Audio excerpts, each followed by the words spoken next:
Check, check. You just have to talk into it. Oh, talk into it. Okay. Hello, streaming audience and audience that's present here. I'm Susie Engelman, part of the Bereavement Committee here at Temple Bethel, wanting to welcome Dr. Bill Hoy as he talks about managing grief in the post-COVID world tonight. And so welcome to all of you. On behalf of Temple Bethel, my teleprompter has given me very explicit things to say because Dr. Hoy is so accomplished. I want to cover everything. Thank you to our partners for the special workshop, O'Connor Mortuary, who's underwriting Dr. Bill Hoy's presentation tonight, and Vitas Health for supporting these special events as well.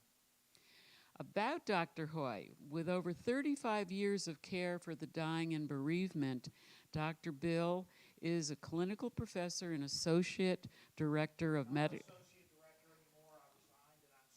Oh, he's happy. His workload has decreased dramatically. All right. Well, we'll take that out. Okay, 90% feeling less stressed. He's widely recognized as an authority on the role of social support in death, dying, and grief, and his experience includes more than 20 years leading bereavement and pastoral care programs and hospice care. In addition, Dr. Hoy has authored more than 200 articles and book chapters, as well as 6 books, which include Do Funerals Matter?, The Purposes and Practices of Death Rituals in Global Perspective. He is presently at work on a new volume to be published in early 2024, tentatively entitled Finding Meaning in Funerals, Making Sense of Loss Through Death Ceremonies. Wow.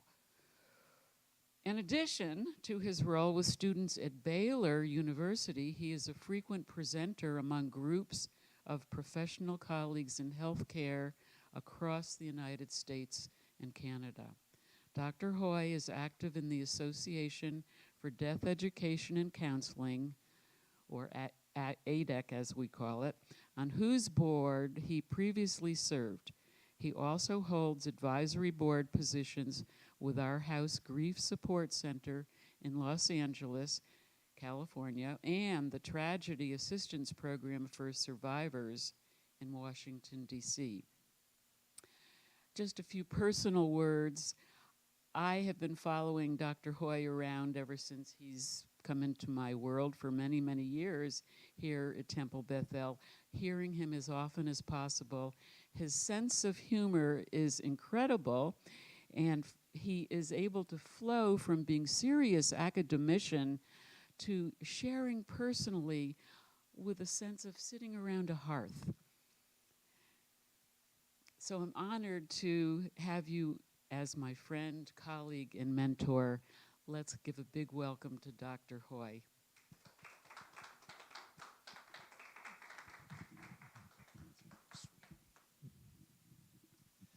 Well, good evening. It is so good to get to spend the evening with all of you. For those of you that have not heard my joyous news, I am 2 weeks away from getting a new hip, and I can hardly wait until that day comes 2 weeks from today. So anyway, so I'm so excited that you have come tonight and appreciate your being here and the time that we have together. And if you see me just move around a little, I'm just trying to get comfortable as best I can. So let's talk a little bit about where we're going together this evening. What I see us doing in the next 75 or 80 minutes, first of all, is to make sure that this is a really informal conversation. I think one of the nice things about an intimate group is we get to exchange ideas and share stories and kind of deal with cases in the best way that we can and find the best ways to sort of shepherd others through this experience called grief. The second thing that I hope we'll do is that this will be really practical for you. I think my greatest fear in life is being irrelevant, and I, my teaching colleague and I, about 5 years ago, I guess, were invited to. I probably shouldn't say the name of the university, but it's a university you would know. We were invited there to talk with. Oh, I'll tell you, it's the University of Nebraska. Anyway, so we were invited there because they were thinking of starting a medical humanities program, which is what Lauren and I do at Baylor. And it's an amazing opportunity for young physicians to learn how to actually become human, which is a creative thought. And so anyway, we were at UNO for, or UN for a few days. And because some of you probably know this, but I have an undergrad degree. I actually have a master's degree in theology. So that was before I got smart, went back to school and did my mental health training. But anyway, actually it was the degree in theology that made me need the mental health training. But anyway, so as a result of that, I was invited to meet with the theology staff. Now, you haven't lived until you've interacted with the religion staff at a state university.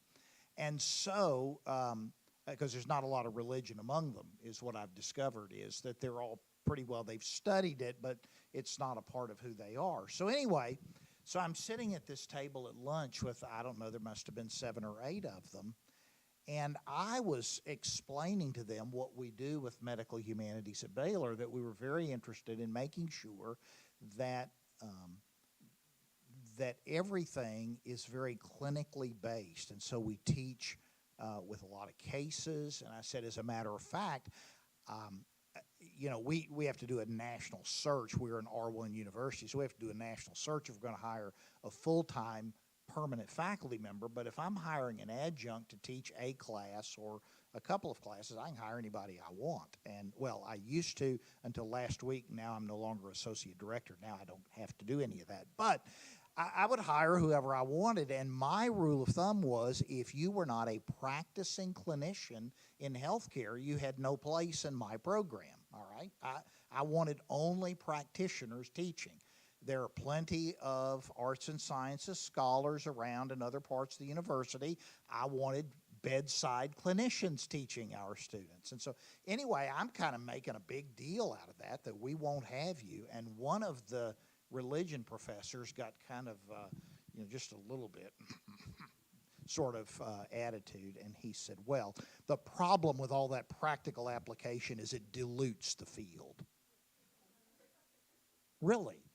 I thought that was the whole reason for the field was the practical application. Well, I don't want to dilute the field, but I do want to make sure that what we do tonight is very, very practical, that it be something that you could use, it's too late tonight, but as early as tomorrow with a patient, with a family member, or with whomever. So, and then thirdly, what I'd like to do is to make sure that what we do tonight is not only usable, practical, and conversational, but I'd like it to be heartfelt. I won't, I promise you I will not speak about theory or tell you about things that I've just read about. I hope that everything I do is informed by the evidence. I work pretty hard to make sure of that. And at the same time, most of these are ideas that I've been struggling with, wrestling with in my own career, in my own life, and in my own practices, especially in recent years. What we're not going to do tonight is talk a lot about social isolation. We did that over dinner. I'm sorry for those of you that weren't with us at dinner. You see, I'm wearing about half of mine, but we are going to talk about the positive side of social isolation, and that's what we do with social support. And how can we actually deliver it? How can we help people who may feel very isolated to recover some sense of social support? And so part of the evening will be to talk about what social support is, especially in grief, and why it works. And then part of our focus tonight will be on how do we make it happen? And also, I'll talk some about what we call disenfranchised grief, which is where social support goes awry and where it actually unwittingly well-meaning friends often provide less than good support. So we'll kind of try to do all of that and do so very interactively. I do know there are folks that are watching online, and somebody has a means for them to communicate in questions and comments. So they've got a phone number, and those will come to Becky, and so she will voice those comments or thoughts as we go this evening. So welcome to all of you as well. All right. So why does grief need supportive others? How many of you have already opened your workbook? Oh, good. Close it. No, you don't have to close it. Just don't look at it. Why does grief need supportive others?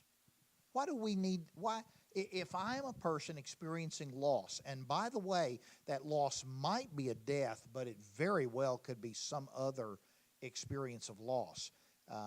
So, for example, the loss of independence that comes to some older adults as they realize I'm no longer able to live independently, or the loss of mobility with those of us who struggle even temporarily, and certainly that would be true for people who struggle permanently with mobility issues, or the loss of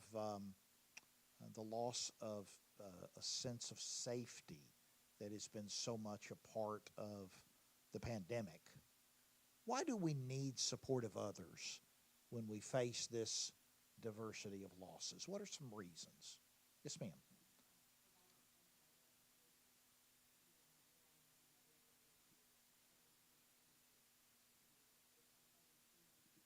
Yeah. Yeah, that old saying about birds of a feather flock together. I mean, there's just something about being in solidarity with others that I'm not alone. Thank you. Somebody else. Yes, Rabbi Joe.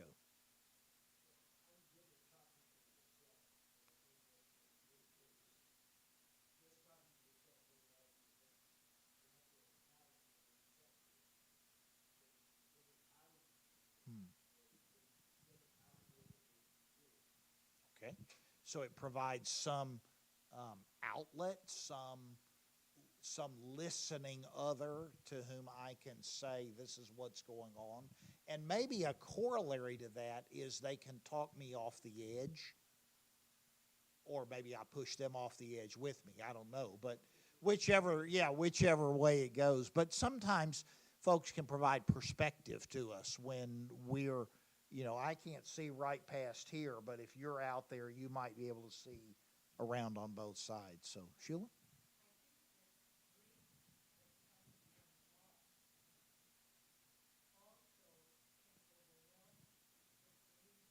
Mm.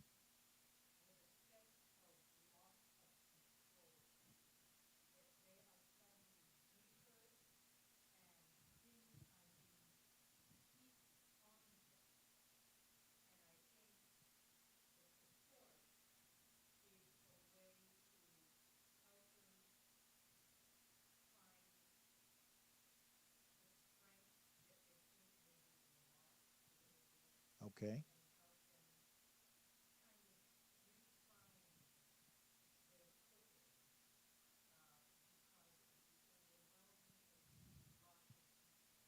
So the grief loss causes us to sense a deep. I'm repeating this for the folks in TV land who might not have heard all that, but um, it, we are faced with a sense of a loss of control when we grieve. Grief is in many ways an acknowledgement that I've lost control of a lot of the things, at least I thought I used to think I controlled, whether I really did or not, right? And so supportive others help me to regain a sense of not being so alone in the midst of that, and maybe helps me to rebuild my resilience and my self-efficacy. Am I summarizing fairly, Chula? Good, thank you. All right. So, somebody else, what? Yeah, Susie? Dr. Engelman?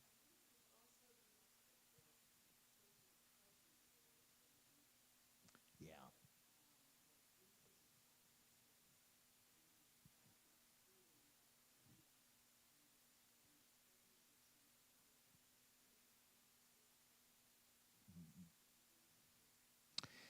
You know, one of the things, and I think this is true in all of the ancient traditions that we have lost to large measure in contemporary Western societies, but that is the notion of bearing witness to another's pain, simply being present with it. My friend uh, probably already did, well, I shouldn't say that in case he's not, but Jim Cock wrote a book 40 years ago, I'm guessing now, entitled 90% of Caring is Just Showing Up.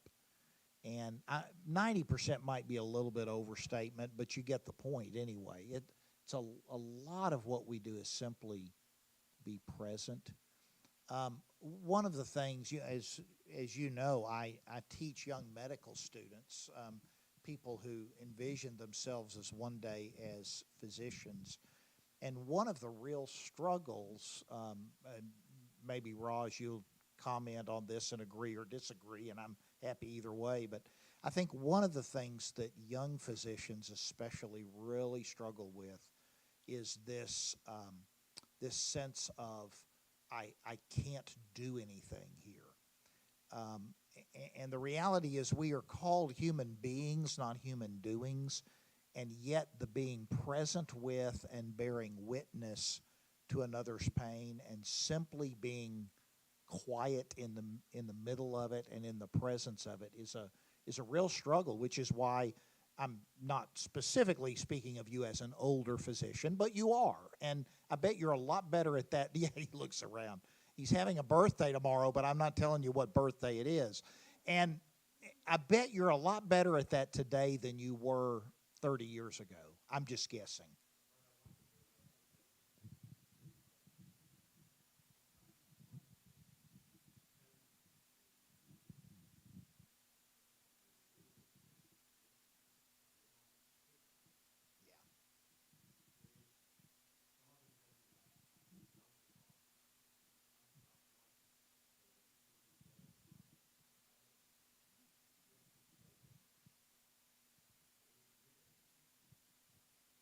Yeah. Mhm.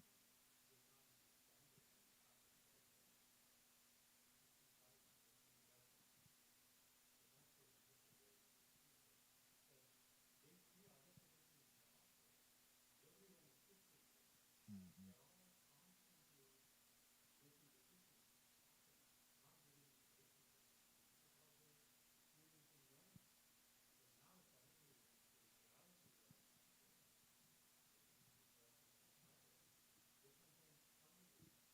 Yeah.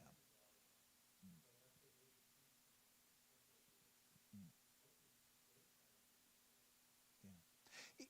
Yeah. Yeah, you know, it's interesting. Yeah. It's interesting because, and you know, anybody that knows me knows I don't go around quoting Elizabeth Kubler-Ross with great abandon.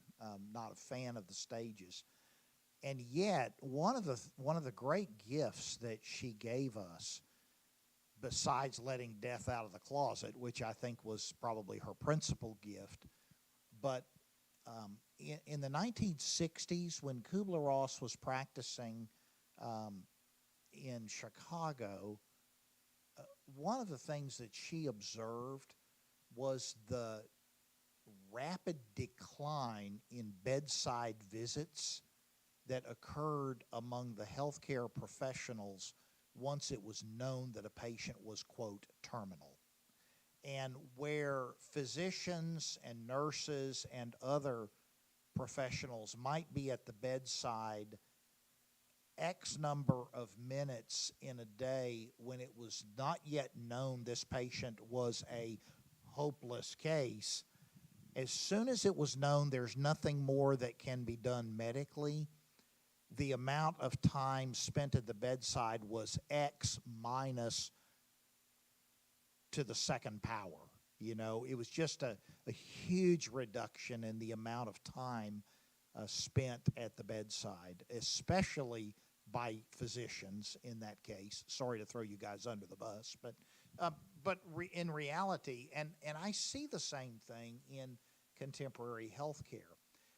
All of these things really contribute to this conversation of why social support is so very valuable. One of the things that I learned as a young hospice clinician early in my career is that patients would say things to the CNA, the certified nursing assistant, the home health aide, and to the volunteer at an astronomically higher rate of disclosure than they would share with the healthcare team. And the further up the pecking order one was on the healthcare team, the less likely it was going to be that the patient would actually share those kind of deepest ponderings about end of life. And it began over time to dawn on me that what we were actually seeing lived out before us was the notion of peer support. And that I really, as a patient, I have much more affinity with the volunteer or with the CNA than I do with the physician or the nurse or the paid religious person, the chaplain or the social worker, who I really don't know what she does, but the patient is thinking. But I'm not sure that I need anybody working my social. And so I think all of that combined, we began to discover really over about the last 40 years, and the end of this year will mark 40 years that I've been doing this. I don't know where the time went. 4 decades passed very, very quickly. And I don't know how I could only be 38, but having been doing this for 40 years, I can't, that math doesn't work. That must be new math. But anyway, the things we're talking about really do point out, I think, why social support is so vital for us as we face loss, and why it is so vital for our patients and their families as they face loss, or our congregants, or the people to whom we provide care, or whatever the right role might be. So I listed 3 things that I think are particularly sentinel for me for this notion of social support. One of them is that social support hopefully introduces some level of calm into the chaos of early loss. Most of us in the room remember a close family member or close personal friend dying suddenly, and the chaos that ensued in our own family, our own friendship circle. If you happen to have been in high school when that happened, then that was chaos on steroids, right? And you remember, in fact, maybe even my setting up that scenario maybe reminding you of some of the feelings you had when that first happened and how hard that was. And what social support does in some mysterious way is it introduces some level of calmness in the midst of that very chaotic experience. A second thing is that supportive others can provide for us compassionate presence. Many of you know now that Debbie's mother, my wife's mom, who we cared for the last 3 years of her life, died last September. And her funeral was held, and the funeral calling hours that we do in Texas where we all live, and all that was held about 2.5 hours from where we live in the funeral home that took care of my father-in-law when he died 6 years ago, and in the community that Margaret had known and loved, and where she'd raised all of her children. And so we all went there. And obviously, through the evening, we saw people coming through the funeral home visitation room to express their condolences and pay their respects and to offer their support, who were friends of my mother-in-law's, who had been co-workers of both she and of my father-in-law back in the day. They'd both been retired many, many years, of course, now. She died at age 90. And many friends of my sisters-in-law who live in that community. And about 6:30 in the evening, I was standing up near the front of the room, and I happened to glance up, and through the back door came four people together who are part of the Bible study group in the church that Debbie and I are part of in Crawford, Texas, 2.5 hours away. They had all worked a full day's work and then got in the car and fought rush hour traffic from Crawford all the way across the Dallas Metroplex to be with us. And you don't know the gift. They didn't have to say anything. In fact, I couldn't tell you a word they did say. There was something amazing about their presence that brought comfort. And to Susie's point a few minutes ago, they didn't need to say anything because they were there. And in the midst of great suffering, great sadness, I will fly all over the United States, and even now I've gone as far as Guadalajara to a student's wedding. But as far as I will go to a student's wedding, I will go even further to a student's parents' funeral. Even though it's a lot more costly because I can't plan ahead usually. I find there to be absolutely nothing that I do in my personal life any more important than getting in a car or getting on an airplane and being there. When my mom died in 2016, most of you know I've been the educational consultant for O'Connor Mortuary for more years than some of you have been on the planet, I realize, but a long time, 2.5 decades. And when Mom died in 2016, Debbie and I had been in Europe teaching. I did not go home to Texas. I flew straight from Amsterdam. Debbie and I flew straight from Amsterdam to Baton Rouge for my mom's funeral. And again, in that visitation, that Southern custom, in the funeral home on Friday night, before Mom's funeral service the next day, I was standing there chatting with friends and glanced up, and in through the door came Neil O'Connor, who had traveled the entire day to get from Orange County to Baton Rouge.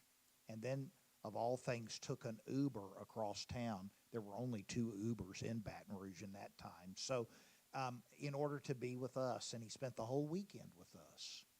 I don't think he'd ever eaten fried chicken quite like that. But my point is that as I look back on that weekend and that trip, that stands out as the apex experience, and it had nothing to do with what anybody said. It had to do with their presence. And then thirdly, that supportive others can provide a heart with ears. Isn't that a nice metaphor? I don't know who thought about it. It's not mine. It's somebody. I stole it. I'd give credit, but I don't know who I stole it from. So you have to just know. That's why I put it in quotation marks, even though I don't know whose it is. So, a heart with ears. My mother, who died in 2016, was fond of saying that it is better to keep your mouth closed and be thought the fool than to open it and remove all doubt. One of the good things about being quiet in solidarity with others is that we are far less frequently going to put our foot in our mouth, right? You don't get into trouble saying the wrong thing when you say nothing. And simply to be present is such a great gift. Listening, asking questions that invite the story. Tell me about him. What has been the hardest part of this experience for you so far? How has this impacted you? what? How did the two of you meet? What was that like? I remember taking care of hospice patients up in the Long Beach area, which is where I practiced all of my career before I decided I didn't have enough heat in Southern California and moved to Texas, where we have, heat on steroids, right? So anyway, I remember sitting with a couple. They had met during World War II, and their dates had been on the old Long Beach Pike when there was a roller coaster down there, and that was long since gone by the time I moved to Long Beach in 1982. But my point is that they just relished in telling the stories of what that was like back in the 1940s and early 1950s, and they just glistened as they told those stories. And when we have hearts with ears, we get those kinds of stories. We invite people to tell, and there is something that happens profoundly important in the midst of that. I said a while ago I'm not a fan of stage-based models of the grief process for a lot of reasons. One of them is that the models that talk about stages of grief all imply a linear approach to grief that does not happen in reality. That implies that I do this, and then I move to this, and then I move to that, and then I move to something else. My son was, he is my son, right? I mean, he grew up in my household. When he was a young medical student at the University of Michigan, arguably one of the top 5 or 10 medical schools in the United States, he was absolutely astounded in his doctoring class when he was a first-year medical student to have the professor talk about Kubler-Ross's 5 stages and how these young doctors needed to understand that. And he called me that evening and he said, "Dad, you won't believe this. We are an institution that prides itself on being evidence-based, but apparently we lost our way on this one because there's never been a shred of evidence that supported that theory whatsoever." And so, to his credit, he did take the professor aside and said, there are some other ways of doing this. I bet my dad could send you a couple things if you're interested. And to the physician's credit, he said, yeah, I'd be very interested. And he just hadn't heard anything new. Okay, we don't use that model anymore. So if you're still quoting denial, anger, bargaining, depression, and acceptance, you're one of a dinosaur. Please don't. Quit, all right? It's not good for grieving people, all right? So knock it off already. Now, what can we use? Well, I think there's a lot of things. I love the dual process model that my Dutch colleagues Maggie Strobe and Henk Schut developed, in which they say that really we're always doing a couple of things in grief. We're focused on the loss for sure. They call that a loss focus, and we're focused on the restoration, and we're always oscillating between the two. And I love that model. I use a model that really arose out of my own clinical practice that's usually called the compass model. That's what most people have called it, and I suppose that's what I've kind of done.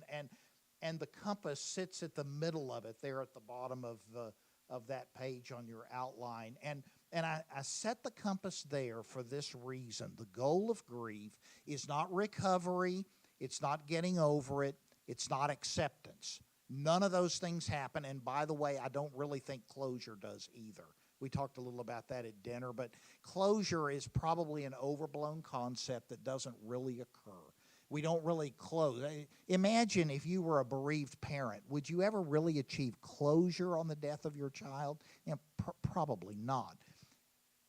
The word that I've chosen to use, and I don't know that it's the best word, it's just the word I've got, is the word integrating. That what I'm learning how to do in grief, that the goal of grief is not to get over my loss and certainly not to put it behind me. The goal of my grief is to somehow enfold this loss into my life in such a way that I build the future me on what has happened up until now. If you could think of the city of Phoenix, in Greek mythology, the phoenix was the bird that arose from the ashes.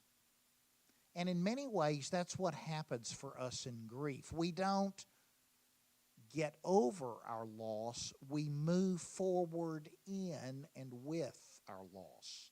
There's a wonderful TED Talk, if you're given to those. I like TED Talks because they're quick. They cover about my attention span of 10 or 15 minutes. There's a great TED Talk by Nora McInerny, McIneray, Nora McInerny.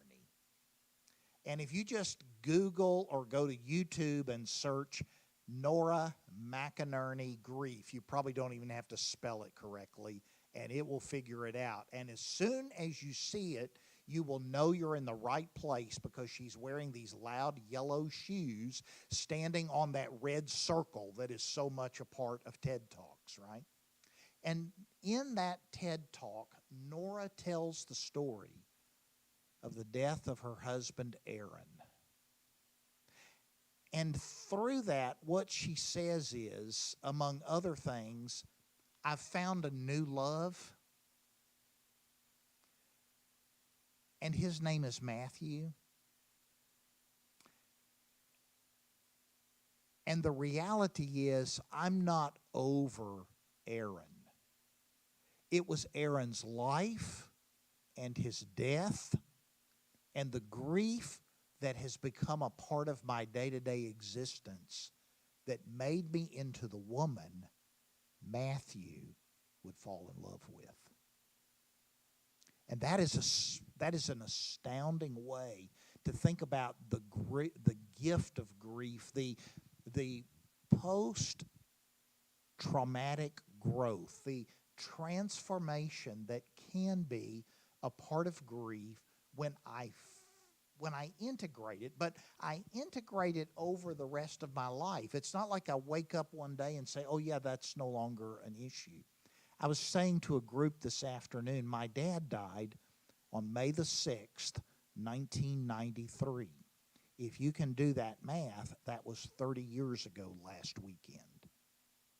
And I remember so vividly on about May the 10th or 11th, when Debbie and I were flying into the Long Beach airport from his funeral in Baton Rouge. And as I looked out the window on final approach, kind of over the Cal State Long Beach and into over Los Altos and into the airport there, and Los Altos was ablaze with purple because the jacaranda were in full bloom. And I happen to remember my dad, who always said those were his pretty purple trees. And I always said that's because he had never cleaned up under them, right? If he'd ever cleaned up under them, he would not have thought they were so wonderful. But I've always associated, because he loved those trees even though he didn't live here, he loved those trees, and I've always associated that with that experience. One of my dear chaplain friends, Mike Barton, every single May for very close to 30 years has taken a picture of the jacaranda, and in recent years, now that we have texting available, has texted me that photo just in solidarity to say, just wanted you to see what we're seeing. Well, yesterday, as we were flying, I'm flying in and out of Long Beach, now that Southwest comes to Long Beach direct from Dallas. And I flew into Long Beach, and sure enough, in Los Altos, the jacaranda are blooming brilliantly. And though it has been 30 years, for a brief moment, there was a deep sense of poignancy again, that my dad would be having so much fun with his great-grandchildren right now. And he would probably think I'm a pretty good grandpa, I think. And that's exactly what I mean grief is. We don't recover from it. We enfold it into our lives, and occasionally it just raises its head. Sometimes it's an ugly head. A lot of times it's just a sweet memory from a long time ago. So, Sheila, what you thinking?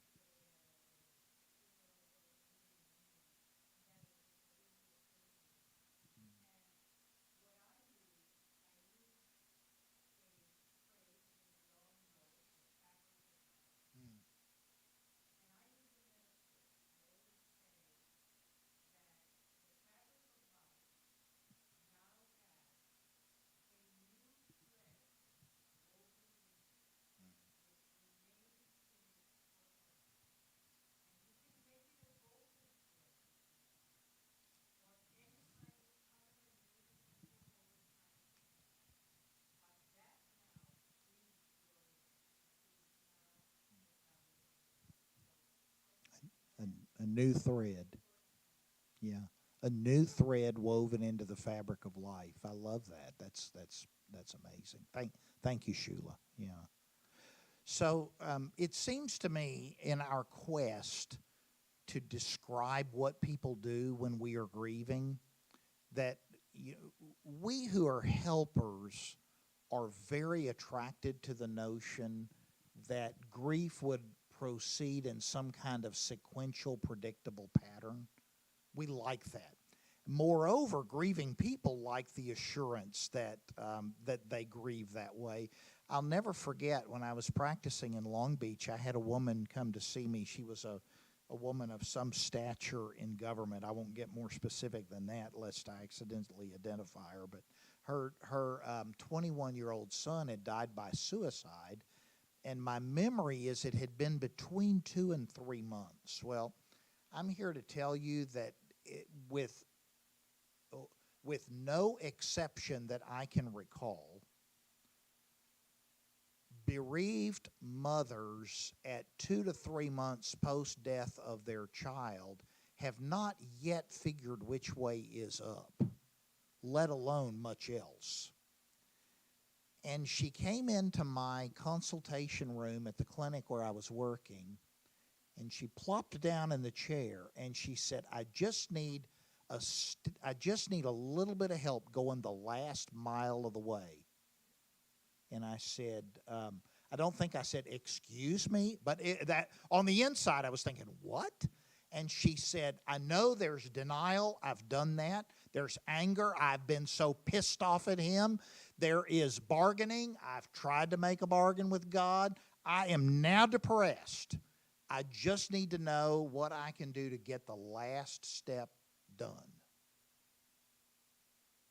And I said, oh.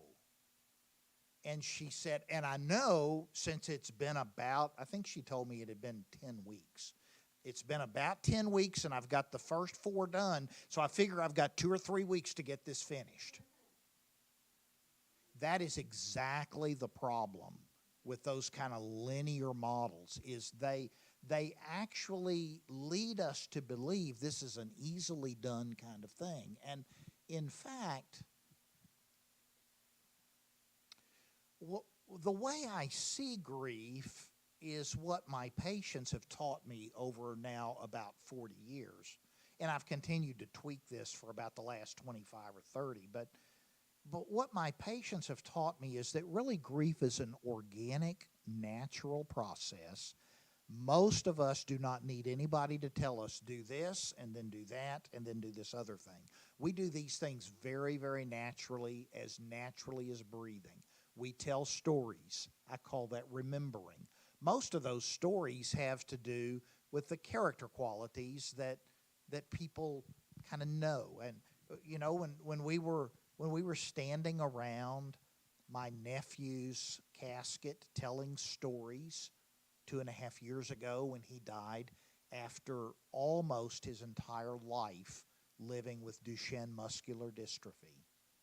And we told stories about his indomitable spirit and about when he could no longer type on the computer, he and his dad found together this cap that had some kind of little diode so he could just by moving his head the very slightest amount tap out letters on the computer screen, and he kept a blog called Just Rolling Along, which I think is an incredible testimony to his spirit. And I met people that night, one young man, and I'd heard the stories over the years from my brother and sister-in-law about the last day Daniel walked when he was in kindergarten. He'd been diagnosed some months before that with Duchenne, and he fell, and this morning he fell for the 3rd time in the classroom, and he never walked again. And that night at the visitation, in the middle of COVID, because in both Texas and Louisiana, we didn't care, there were about 200 people lined up, and by the way, they were not socially distanced, down the aisle, out the funeral home, and across the front of the parking lot. And I decided one of the kindest things I could do would be to work the line and to talk to people and to say, tell me the story. How did you know Daniel? How do you know Don and Susan? Tell me tell me the story. And I must have been about, I don't know, from here to Michelle, from where my brother and sister-in-law were standing in the front of the funeral home. And I met this man who looked to me to be about Daniel's age, as best I could tell, late 30s. Daniel was 39 when he died. And I introduced myself. I told him who I was, and I was Daniel's brother, uncle, and Don's brother. And I said, how do you know this family? And he said, I know them because Daniel and I were in school together. And I said, really? I learned, now this was just outside of Baton Rouge, Louisiana. He lives just outside of Memphis, Tennessee, and had driven all day to be with us that night. And he said, you know, Bill, I was there the day Daniel walked for the last time. And we were in school all through our elementary and junior high and high school years. And we've stayed in touch. And I couldn't be anywhere else tonight than here with you all. That's the story of character. And I heard that story again and again and again. And then just 13 months later, when we gathered in that very same room to say goodbye to Don, his dad. And many of the same people who had been there, who had watched Daniel's struggle, had been amazed at how Don and his wife Susan had cared for that boy through all of those years. And as we listened to stories, again, what we were doing really was echoing the story of character, of values, of generosity, and of gratitude, and of a life of faithfulness. And my brother, who usually would take better care of others than he would take care of himself, all through that summer of 2021, I would say to him, my brother, who was always in the public eye, he'd been a pastor for 41 years, and I would say, Don, you got your vaccination? And he'd say, I'm going to get to it. I'm going to get around to it. And he never did. And he died from the respiratory failure that comes from COVID. And again, I heard people say he was a man who would do for others what he sometimes didn't even do for himself. But that's character. And that's what we do when we're remembering. We remember the good and the bad. I was sorely tempted a couple of times to give a good swift kick to the casket, because that would have been like giving him a kick in the butt. And I realize that that too is a part of the experience. We not only tell stories, but believe it or not, we all find the anchors that support us in the midst of those stories. The meaning making we find, that's what I call reaffirming. And we do that usually by revisiting the things we've held to be true for a long time.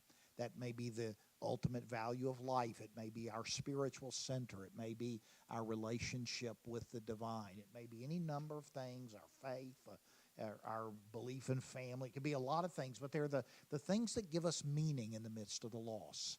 And we do that very naturally. Most of us don't need any help from people like me to do those things. We also come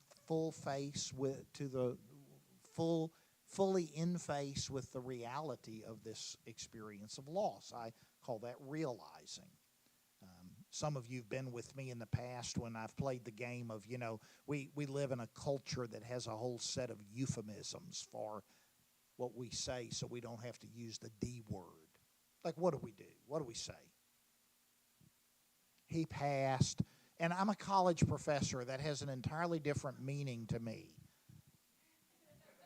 It took you a minute, but all right. My students see that as a different meaning too. Passing means something different. All right, what else do we say besides he passed? Went home with God, lost him. Made his transition. Oh, we can make it sound so nice. Made his transition. No, he died. Yeah. It's what my mentor and friend Bill Worden calls provocative words. to say he died, that sounds so, ooh, you really, you know what the funny thing is? I find very few newly bereaved people who use euphemistic language unless they are doing so to protect the people around them. And do you know, I have never met a dying person, not one time, and remember, I've been at this a minute.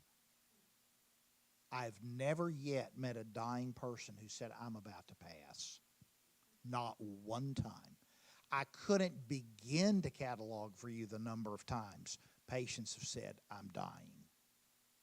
My own father-in-law, just the Monday night before he died on Saturday, it had been a horrific week. Debbie and I had been gone home. We came back. We sent the rest of the family home and to dinner and wherever they needed to go, and we said, we'll handle things tonight. And we sat down, and within about 30 seconds, I asked the question that I have asked to countless dying people over my career. I said, I hear it's been a pretty bad weekend. And he said, yes, it has. And I said, what's ahead for you? Simple question, direct. Patients can go in 1,000 different directions. What's ahead for you? You know what he said? I'm dying. That's what's ahead. And then, unlike, I realize the natural thing in most families, but again, I've been at this a minute, most families say, oh, no, you're not, Dad. Quit talking like that or you're going to die, right? That's what most family members do. That's what I found out my sisters-in-law and other family members had been doing.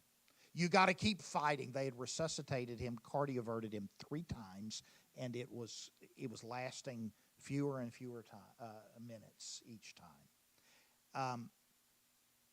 He said, I'm dying, and I swallowed hard and said, how long you got? And he said, days. At the most, days.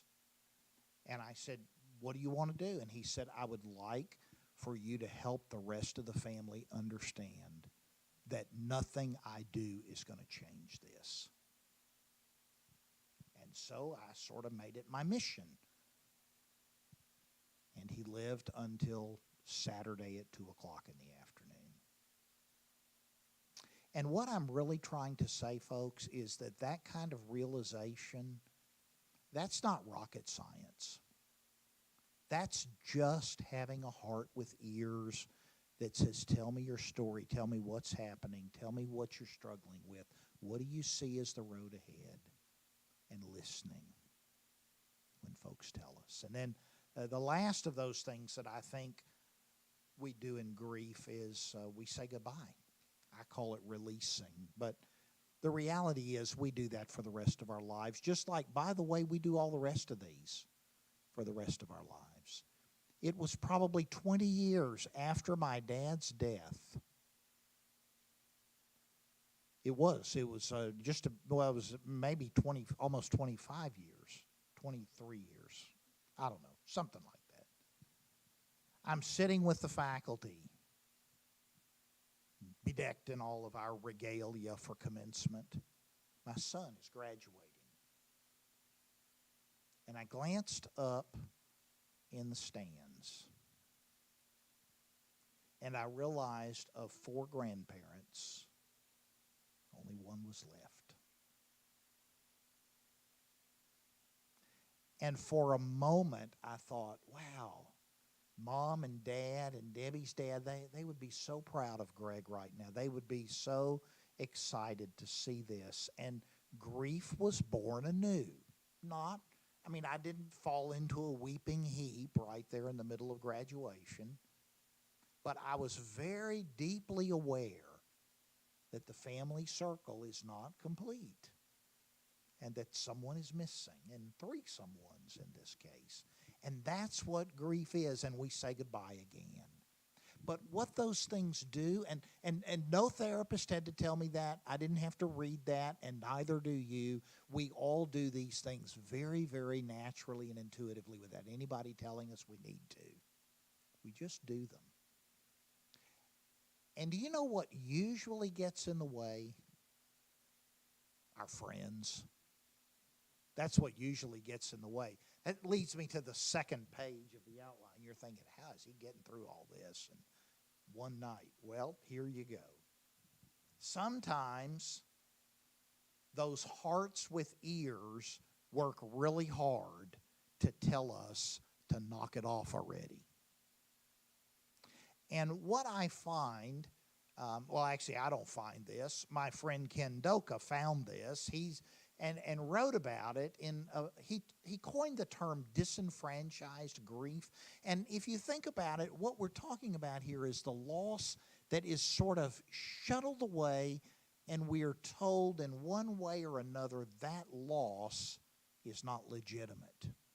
And he listed these 5 ways that losses get disenfranchised. One of them is the relationship is not recognized. My friend Robert took care of not one but 2 partners who died of AIDS. He's a friend of mine in Long Beach. And the second one, because Mark had always wanted to be buried in the family plot back in Wisconsin, Robert took him home. And he said, I realized very quickly when I was standing there in that funeral home that night, he said, I realized very quickly that our relationship had never been owned in that family. Now, this was about 1989, so you can understand that AIDS was still pretty new, and certainly gay relationships were not widely understood or accepted in rural Wisconsin. But he said that night, I'll never forget the man who came up to me and said, oh, Robert, yeah. Now, you were Mark's roommate. I am so glad that you stood with him through all this. As Mom and Dad have talked about how you were there kind of through thick and thin. Sometimes the relationship is just not acknowledged. What about the woman or the man for whom the marriage came apart 30 years ago?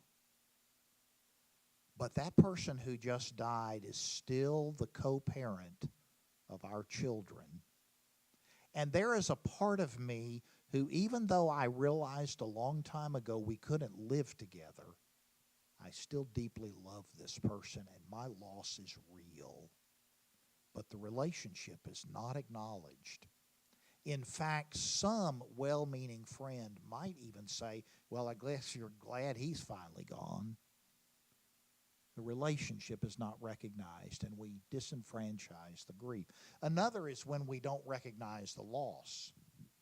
Here are a few of the ways that we do that in our culture. Well, it was just a dog. Or, oh, I'm sorry about the loss of your baby, but you're young. You can have another. Like one is replaceable with another. The loss is not recognized. Yeah, teenage love, it's just puppy love. You'll get over him soon enough. There are better fish in the sea anyway. I never liked the creep anyway. I have to confess, I did say that to my daughter one time, but not right at the moment. I waited for a few months before I told her. And actually, the more I got to learn about stuff that went on outside of my sight, the more I disliked the creep.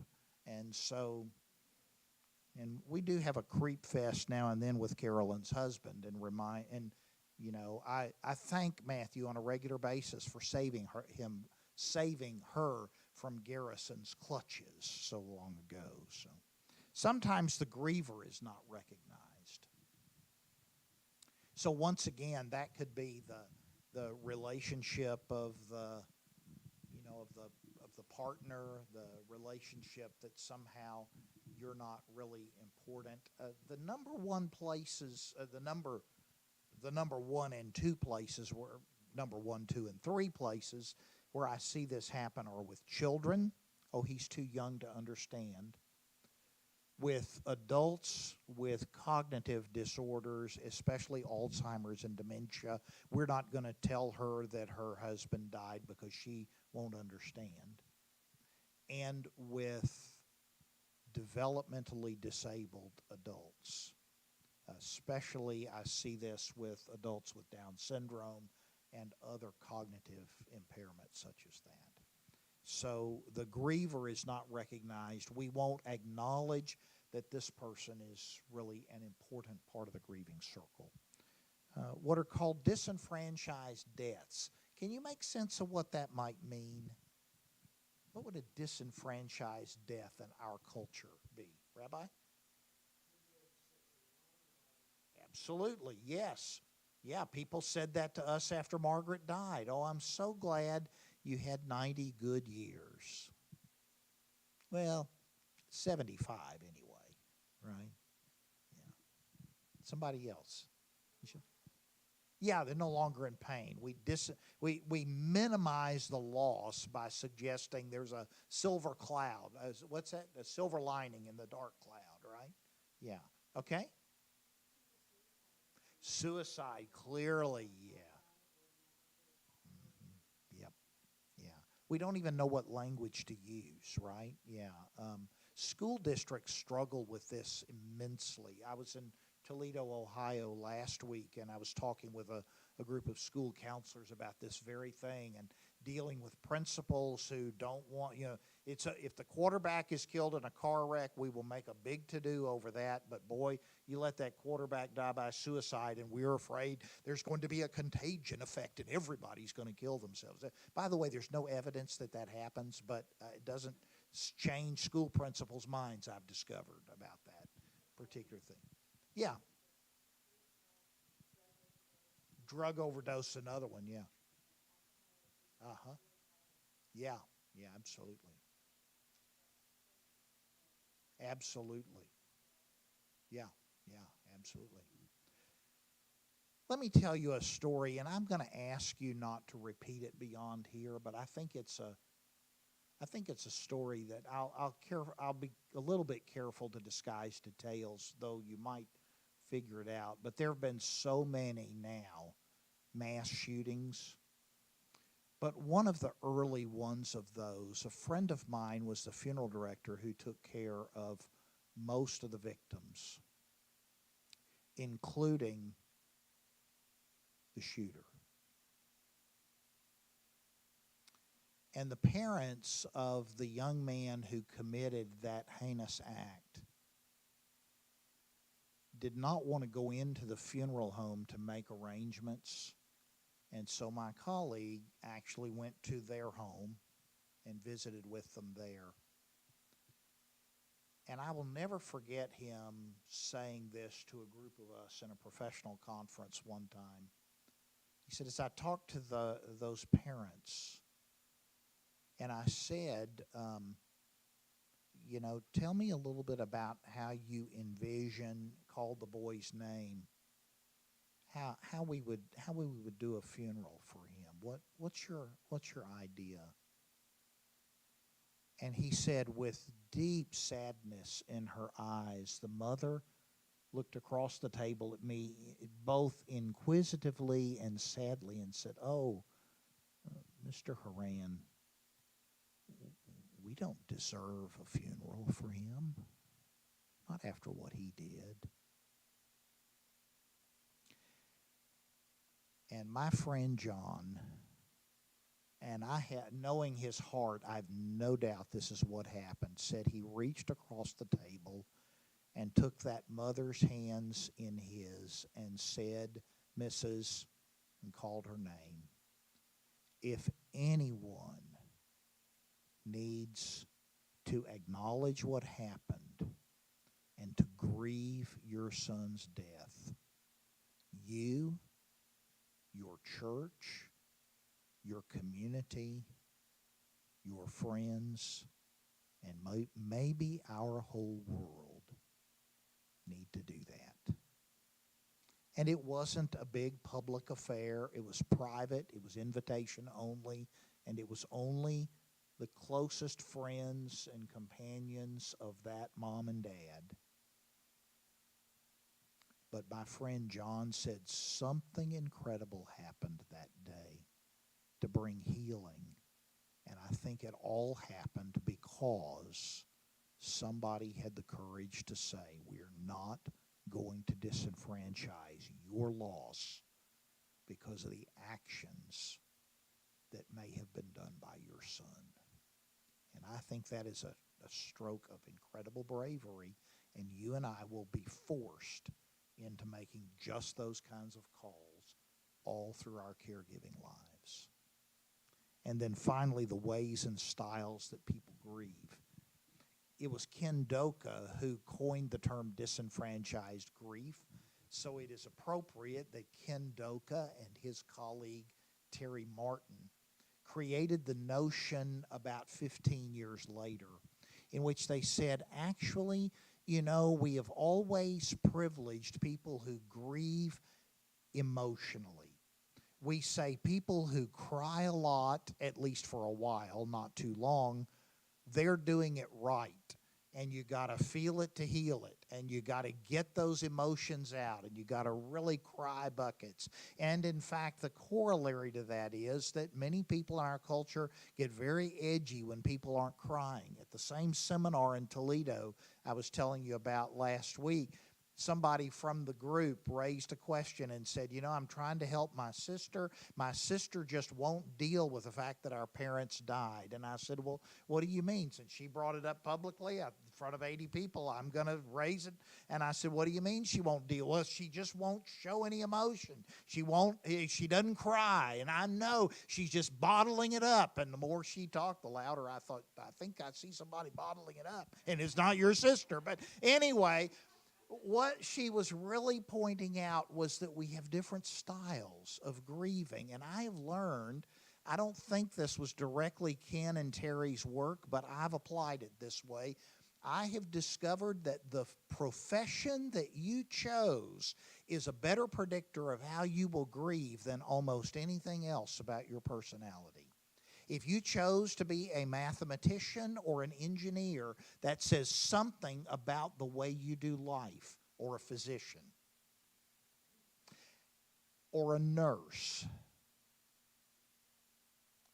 or a teacher, that you probably grieve through problem solving.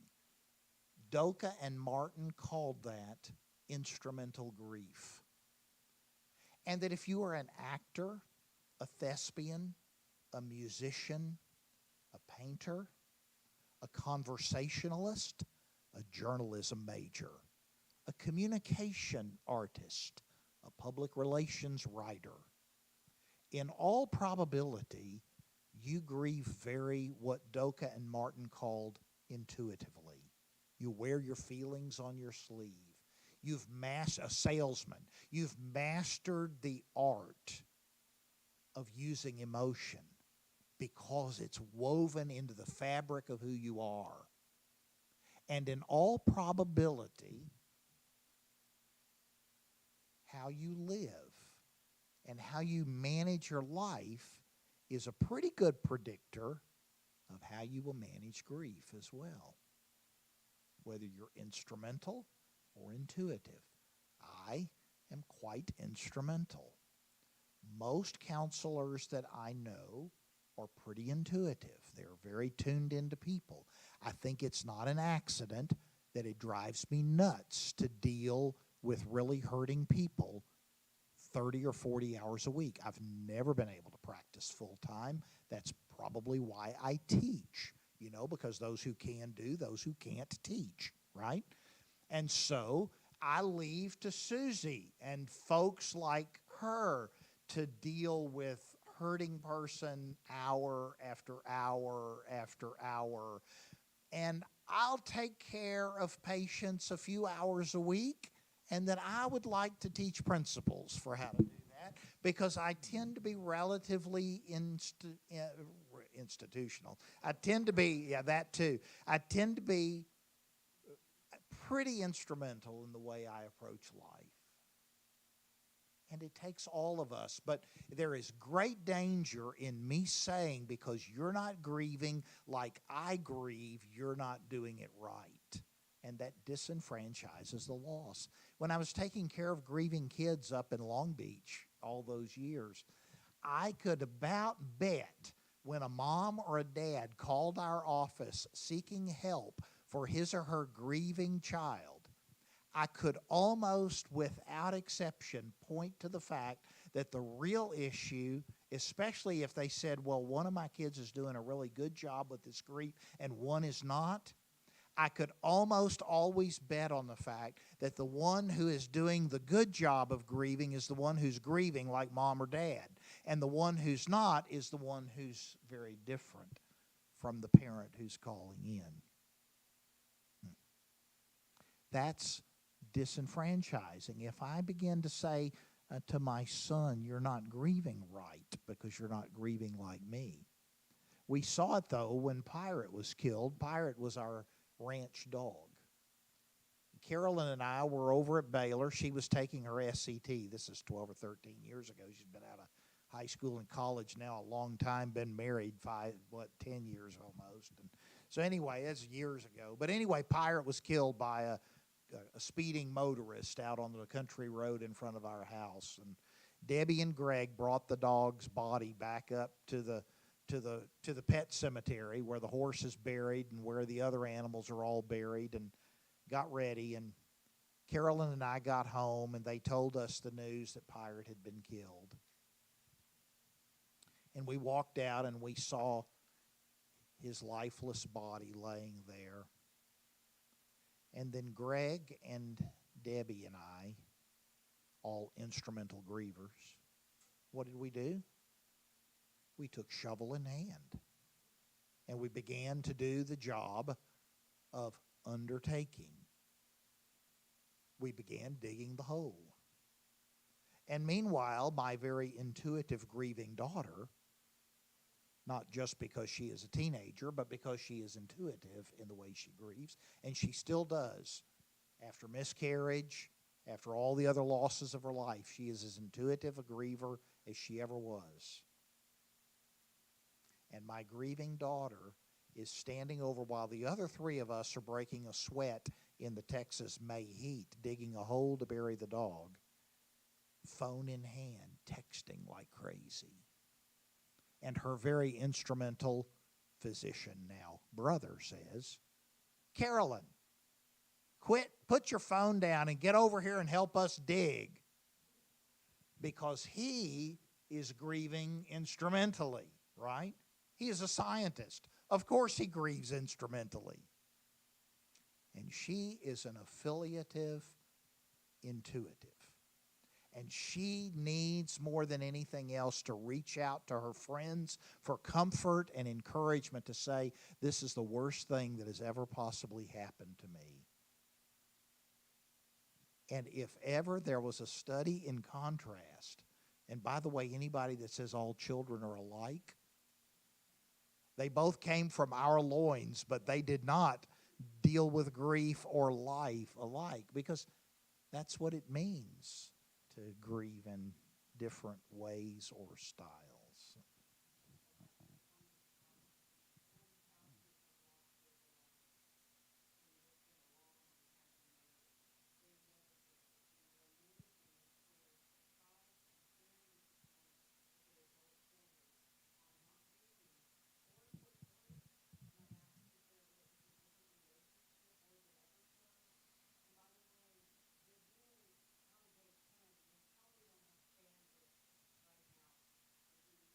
Mm.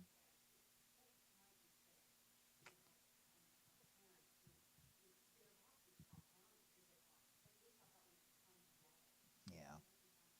I used to say you should write them out of the will, but I don't tell parents that anymore. You'll be happy to know I've been refined.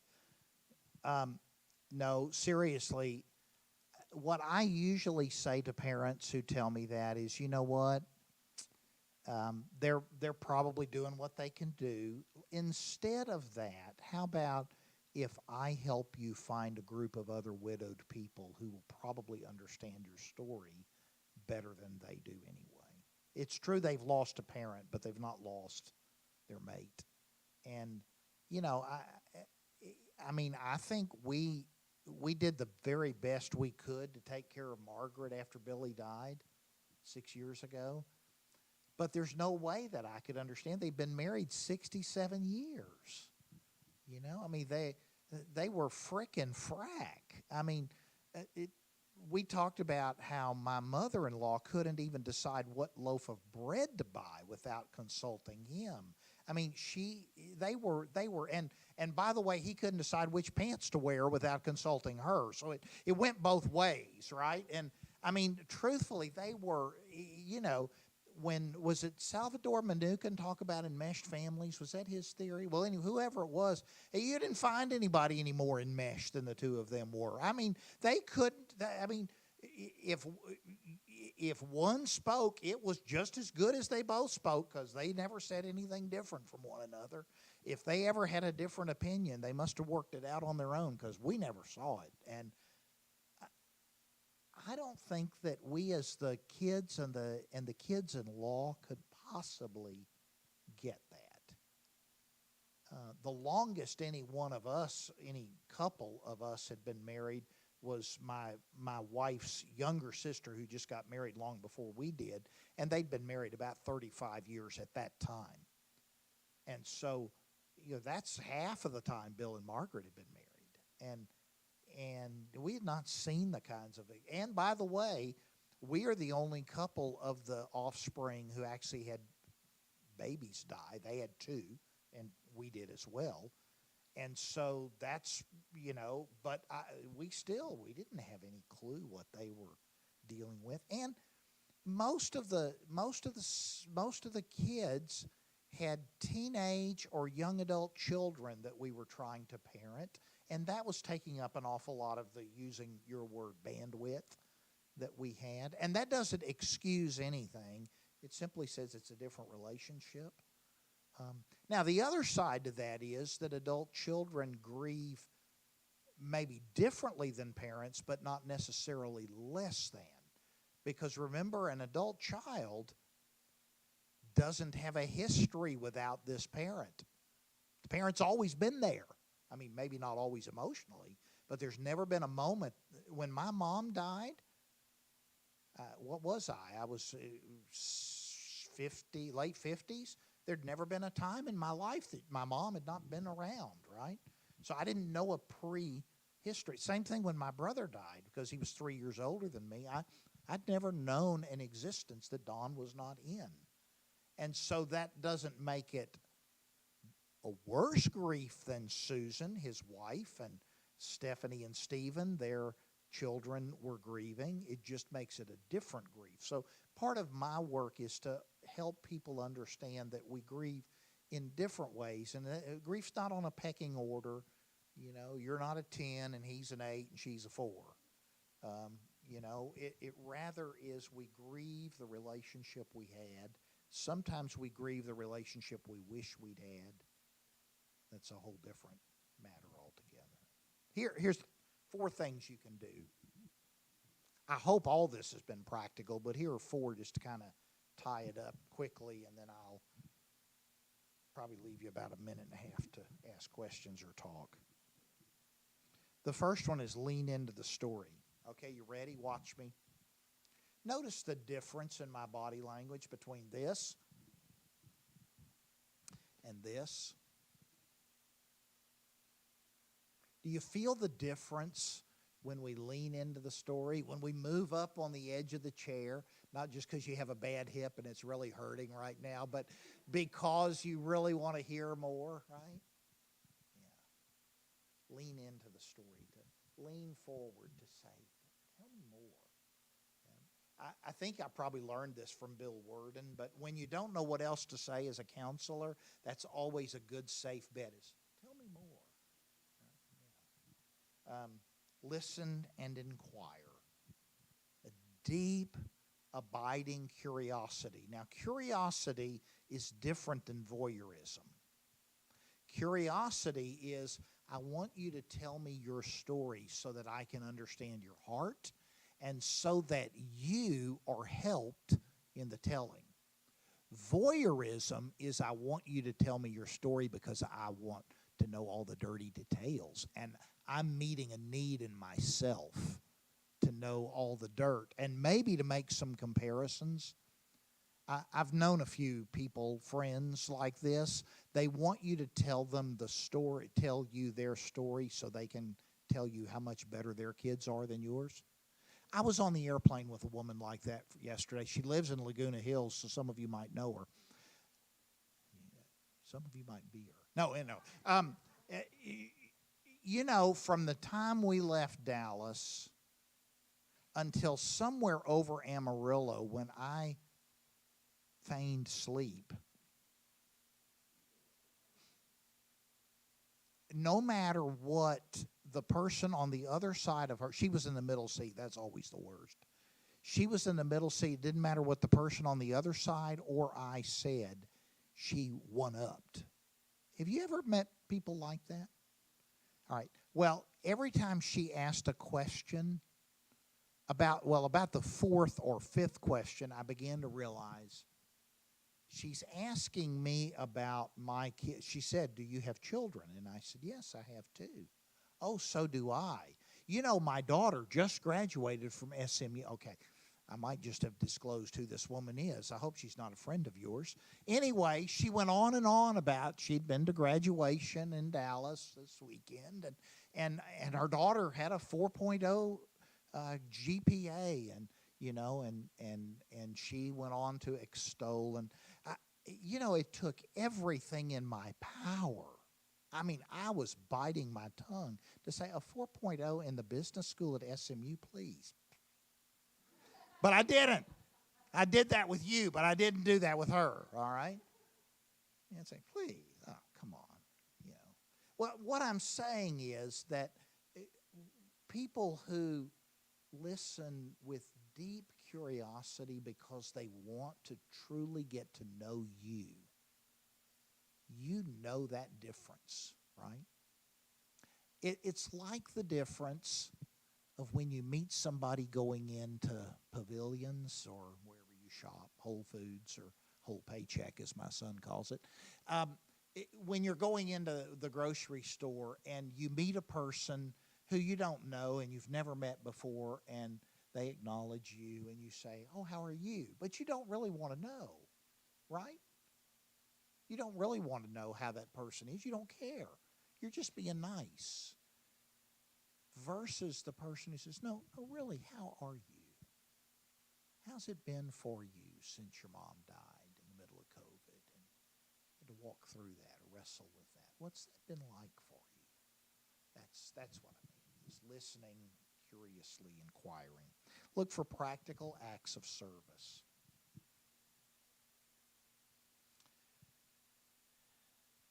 When Don died, there were a lot of people around who said, "Let us know if there's anything we can do." Don was my brother.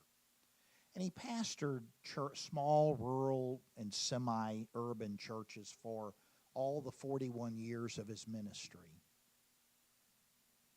And we knew that the church that Don had always been part of, the church that he was currently serving, that the sanctuary was way too small for the funeral service to be held, probably seated 100, maybe 120 people, which was plenty big for their worship service, but would not be large enough for what I anticipated would be the crowd at his service. And so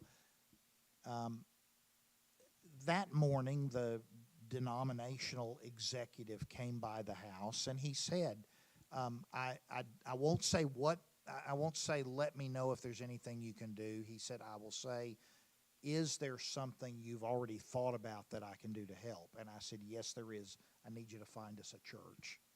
I said, "We need a church big enough to have 300 or 400 people, because that's probably what will be at Don's service." And he agreed that, yeah, that you're right, that all the things he was in, there's no doubt that, you know, this will reach way beyond his congregation. And he said, "I'll call the First Baptist Church of Denham Springs. I'm sure they'd be happy to have you."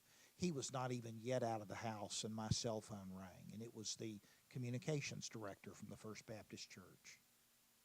And she said, "Dr. Hoy, Pastor Leo told me that," I don't remember the associational director's name now, but had called him and that your brother had passed away, and I'm really sorry to hear that, and we stand ready to help. And I said, I appreciate that. And she said, let me tell you some of the ways we will help. She said, I understand the funeral is going to be next Saturday morning at 11 o'clock. Is that right? And I said, well, that's what we'd like to do if that works for you. And she said, absolutely. Our calendar is clear, and that'll be perfectly okay. She said, there will be a team of ladies here. We have a trained group of bereavement volunteers, and that's what their ministry is. They will be here. They will have breakfast for you and your family, and the early comers to the funeral will have coffee and sweet rolls and juice and fruit and all of that. It'll be ready for you when you arrive. And she said, we'll make sure that flowers are taken care of, and we'll help the funeral directors in any way they need when they arrive. And she said, and we can print the memorial folders. And I said, well, I would assume the funeral home will do that. And she said, well, they might, but if they don't, we can handle that for you. And they did. And she said, and we can create a video for you. Becky's heard this story, but the funeral home didn't do a very good job. Anyway, and basically everything I asked the funeral home about, they said, oh, well, why don't you let the church do that? And that was kind of the story it was. And so anyway, they were not the O'Connors, I will promise you that. Anyway, so I said to her at the end of the conversation, I said, now, you've talked about a lot of things you're going to do. You're going to have a whole team of people there. You're going to be paying sound technicians to be there to run the music, make sure the lights and the sound are all taken care of. And I said, what's the congregation's fee for using the sanctuary? And very quiet, she said, fee? And I said, the honorarium for the use of the church building for Don's funeral. She said, Dr. Hoy, God's people built this facility. Why in the world would we ever think of charging God's people to use it? Now, I did write a $1,000 check to that congregation, but it wasn't because they asked for it. It was because they said, we will just take care of this. It's our gift. And when I was chatting later with the funeral director, she said, it's funny. She said, we're over at that church for all kinds of families that aren't connected to First Baptist Church. It's like that's kind of their ministry or something. I thought, wow, isn't that a cool thought that people actually think about people other than themselves? Isn't that unique? And that is a group of people who have realized that when people are walking through the darkest chapter of their life, it doesn't pay to be the folks who say, let me know if there's anything I can do. It's simply to say, I've identified there's some things that need to be done. Let me take care of that unless you've already got it taken care of. You know what I'm pretty sure of when you walk into a bereaved home? If you ask this new widow, I see there is a sink full of dirty dishes. Would you like me to go wash them? She will tell you, oh, certainly not. I'll take care of them later. But you know what she won't do? She will not fuss at you and do a bad Yelp review on the congregation because you washed her dishes.